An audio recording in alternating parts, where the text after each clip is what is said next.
Vou para um primeiro vídeo de hoje, que não é um vídeo de natureza estritamente política. É um vídeo que tem uma importância em se tratando de quem está falando no vídeo e do conteúdo do que esta pessoa está falando. O vídeo mostra o hoje presidente eleito da República, no programa, se não me engano, Roda Viva, um canal livre, não me lembro, mas os senhores verão, numa pequena afirmação que ele faz, que eu considero importantíssima, do presidente da República eleito.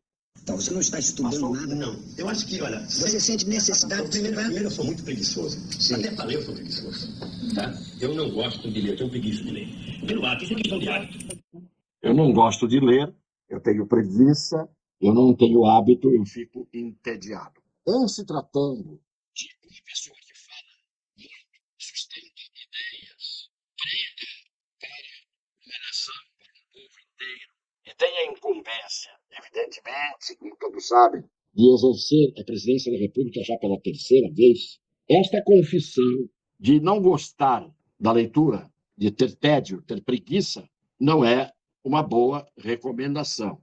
Mas eu não estou dizendo isso porque é um posicionamento político. Eu estou dizendo isso porque esta pessoa, eleita presidente da República, empossada há 10 dias, mais uma vez, passou a ter um comportamento, já não me refiro ao período de campanha, mas agora, eleito, tendo que governar para todos os brasileiros, como ele mesmo disse que faria. Ele não conseguiu ter um pensamento pacificador, não apresentou um discurso que seja um discurso de mansidão, de conclamação a que as pessoas desarmem os seus espíritos, a começar por ele desarmando o seu, porque o país vem armado em espíritos, em ideias, em confrontos, em conflitos, de opiniões, de posições políticas, etc. E isto não vai nunca levar a um bom resultado. Ora, caberia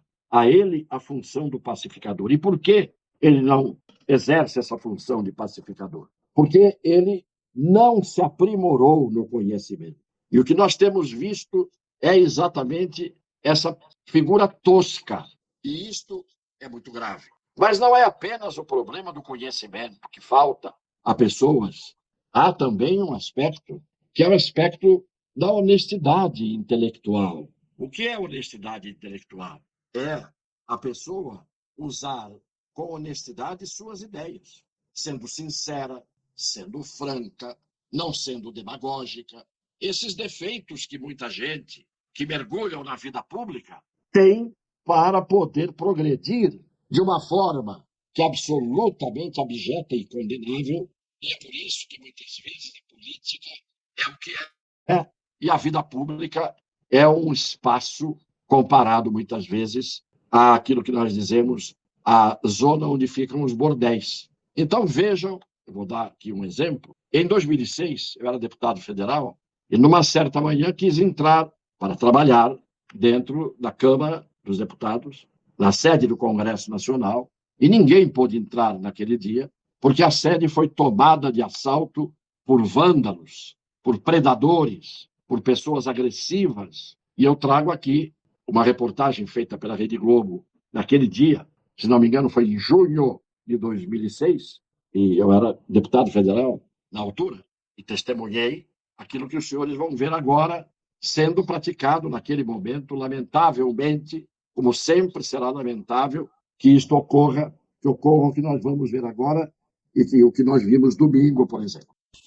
Boa noite. Hoje o Brasil assistiu a um atentado contra a democracia. Manifestantes do Movimento de Libertação de Sem Terra invadiram a Câmara dos Deputados à tarde em Brasília e quebraram tudo o que encontraram pela frente, por exemplo. A segurança foi pega de surpresa. Os manifestantes chegaram de uma vez, viraram um carro e começaram a atirar paus, cadeira, cones, pedras contra os seguranças. 20 homens da Polícia Legislativa não foram suficientes. Os manifestantes arrancaram plantas, arremessaram até paralelepípedos.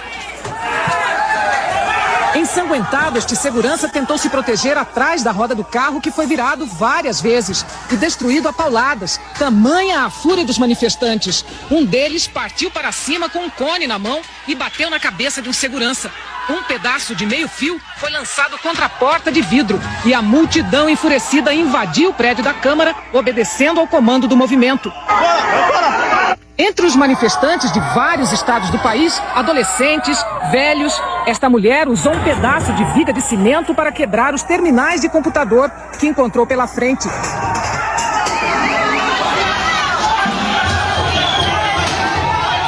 Os funcionários assistiam alarmados.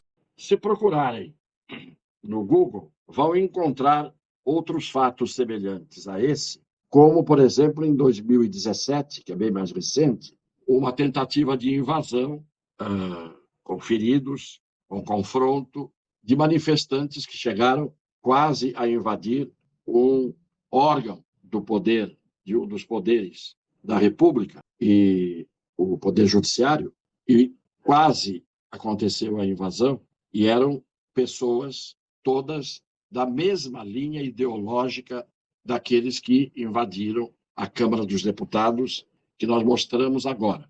Mas por que eu trouxe isso agora? Para justificar alguma coisa?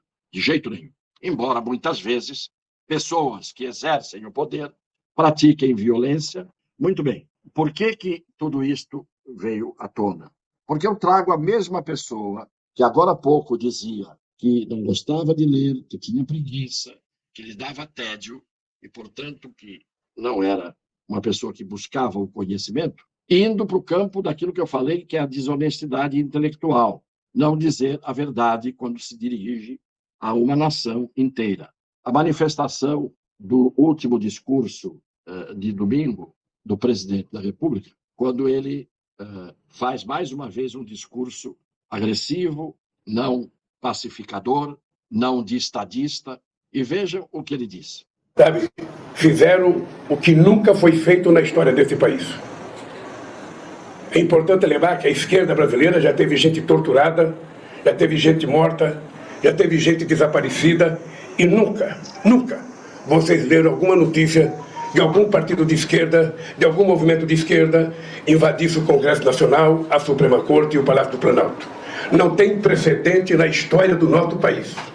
O presidente faz um discurso dizendo que nunca houve invasão por parte da esquerda. Ele era presidente da República em 2006, quando eu era deputado, quando houve essa invasão do Congresso Nacional. E ele, não faz muito tempo, deve lembrar-se do que aconteceu em 2017, quando o presidente era o Michel Temer, com a tentativa de invasão do prédio do Poder Judiciário, para não falar de outras tantas invasões. Isto tudo para o quê? Para mostrar que a gente não pode negar o que se vê, o que é óbvio. Ninguém pode negar que domingo houve invasão do Congresso Nacional, da sede do Poder Judiciário, seu órgão maior, e do Congresso Nacional, e do Palácio do Planalto. Não houve praticamente feridos, menos mal, mas tudo que se viu ali foi estritamente lamentável. Só quero, no final, dizer o seguinte: é preciso que todos aqueles que possam ser identificados, e é bem fácil disto acontecer, porque há muitas imagens, sejam identificados para valer e recebam a punição que têm que receber, coisa que praticamente nunca acontecia antes, como não aconteceu no dia em que o índio foi preso, coincidindo com o dia da diplomação, e aqueles que estavam ali tocando fogo nos ônibus também não foram identificados, para que a gente saiba quem são, de onde vêm, qual é a sua procedência, que tipo de vínculo essas pessoas têm, com o quê. Isso é fundamental. É preciso a identificação. Então, estamos todos esperando a identificação para posterior punição dentro de um processo de investigação correto, com o devido processo legal correndo no fórum competente.